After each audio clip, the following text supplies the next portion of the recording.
हरिण सकाळु उठी चिंता करे जदि आज जीवन लगे न दौड़े तो मु मरीजी।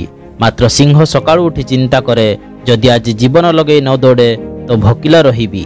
आपण सिंह हुअंतु बा हरिण आपण को दौड़ा ही पड़ो। यह दुनियार प्रकृत सत्य अटे। जेबे आपण असफल हेबे लोके आपण को परिहास करिवे एवं आपणकर मजाक उड़ाइबे। जदि आपण सफल हुअंती एही लोक आपणक पछरे दौड़िबे। एथिपाई लोकंक कथार ध्यान दियंतु नहीं।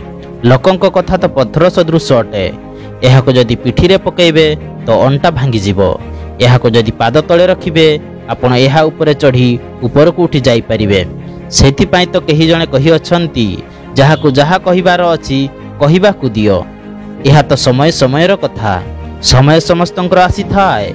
सब बेले मन रखंतु कि समय देखा जाई न थाए किंतु बहुत किछि सिखाई देई जाई थाए।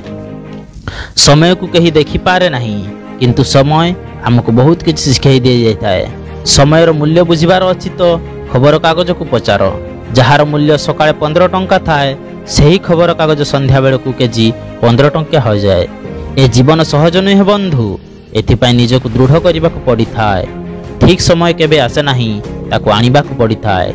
जीवन रे केबे रिस्क नेबा को डरंतु नहीं काहे कि ना रिस्क नेले केबे कहार क्षति हुए नहीं।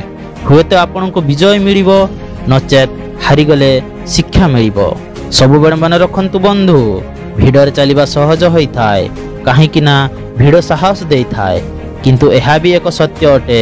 भिड़ तो साहस देई थाए किंतु आपण को परिचय छड़ाई नहीं थाए। एथिपाई केबे सही बाटरे चलंतु नहीं जे बाटरे समस्त चालू अछंती परंतु निज पई अलगा बाट बाछंतु।